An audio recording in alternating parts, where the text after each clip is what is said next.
एक सुनसान रास्ता, एक अनसुनी रोने की आवाज, हेडफोन के अंदर से आती धमकी, सबको मार दूंगी।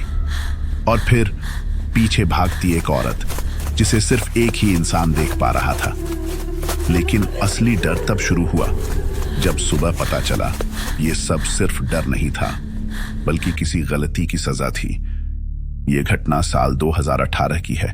मेरे एक जानने वाले रवि और उसके दोस्त का नाम सोहन था। दोनों छोटे मोटे स्टेज शो करते थे और उस समय उनका शेड्यूल बहुत टाइट चल रहा था। एक दिन उनका पहला शो एक जगह खत्म हुआ शाम करीब 5 बजे, लेकिन उसी रात उन्हें दूसरी जगह भी परफॉर्म करना था जो करीब 50 किलोमीटर दूर थी। थकान बहुत थी तो उन्होंने सोचा 1 घंटा आराम करके निकलते हैं। उन्हें नहीं पता था यही फैसला उनकी जिंदगी बदल देगा। आराम के बाद दोनों बाइक से निकले। शुरुआती रास्ता बिल्कुल शांत था, इतना शांत कि अजीब लगने लगा। कुछ दूर जाने के बाद उन्हें एक शॉर्टकट दिखा, एक गांव के बीच से जाता हुआ रास्ता। उन्होंने बिना सोचे समझे बाइक उस रास्ते पर मोड़ दी। शुरुआत में सब ठीक था, लेकिन धीरे धीरे घर कम होने लगे और जंगल जैसे हिस्से शुरू हो गए। पूरा रास्ता सुनसान था। थोड़ी देर बाद सोहन बोला, भाई बाइक रोक, मुझे वॉशरूम जाना है। रवि ने एक जगह बाइक रोकी। समय था करीब 6:40 शाम। जैसे ही सोहन रोड के किनारे गया, उसे साफ साफ एक लड़की के रोने की आवाज सुनाई दी, धीमी लेकिन बहुत पास से। वो तुरंत वापस आया और रवि से पूछा, तूने सुना? रवि ने कहा, कुछ नहीं है, तेरा वहम है। लेकिन सोहन को यकीन था वो आवाज असली थी। दोनों आगे बढ़े। कुछ देर बाद सोहन फिर बेचैन होने लगा। अब उसे वही आवाज और साफ सुनाई दे रही थी। रवि ने उसे समझाया और कहा, हेडफोन लगा ले, गाने सुन, ध्यान हट जाएगा। सोहन ने हेडफोन लगा लिए।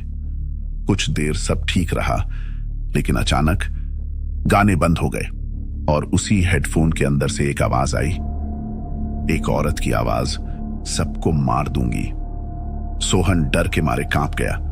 रवि ने बाइक नहीं रोकी, लेकिन अब माहौल बदल चुका था। थोड़ी देर बाद पहाड़ी रास्ता शुरू हुआ। सोहन को लगा कोई उनके पीछे है। जब उसने पीछे देखा, उसकी सांस रुक गई। स्पीड बढ़ा, वो हमारे पीछे भाग रही है। रवि ने एक्सीलेटर घुमाया, लेकिन बाइक भारी हो गई थी, जैसे कोई पीछे से पकड़कर रोक रहा हो। किसी तरह वो पहाड़ी के ऊपर पहुंचे और अचानक बाइक बंद हो गई। अब रवि को भी वही रोने की आवाज सुनाई देने लगी। डर इतना बढ़ गया कि दोनों बिना पीछे देखे बाइक स्टार्ट करने लगे। 5 मिनट बाद बाइक स्टार्ट हुई और वो फुल स्पीड में वहां से निकल गए। कुछ देर बाद वो एक पेट्रोल पंप पहुंचे और वहां पहुंचकर ही उन्हें थोड़ी राहत मिली। लेकिन कहानी यहीं खत्म नहीं हुई। रात 2 बजे शो खत्म हुआ। अब वापस जाना था। सोहन की हालत अजीब थी। उसे बुखार जैसा लग रहा था और वो नॉर्मल नहीं था। वापसी में उन्होंने दूसरा शॉर्टकट लिया। रास्ते में एक नदी आई और उस पर एक पतला सा बांस का पुल। रवि बाइक लेकर पहले पार गया। सोहन पीछे पीछे आ रहा था। जैसे ही रवि ने पुल पार किया, एक बूढ़ा आदमी मिला। उसने कहा, 30 रुपए दो, एक आदमी और बाइक के। रवि ने कहा, एक आदमी क्यों? मेरा दोस्त भी आ रहा है। बूढ़े ने पीछे टॉर्च मारी और बोला, तुम तो अकेले आए हो। रवि के होश उड़ गए। वो तुरंत पीछे भागा और देखा सोहन पुल के पास खड़ा है, लेकिन वो किसी से बात कर रहा था, जबकि वहां कोई नहीं था। अब समय था रात के 3 बजे। सोहन ने ठंडी आवाज में कहा, मुझे नहीं जाना, तुम जाओ।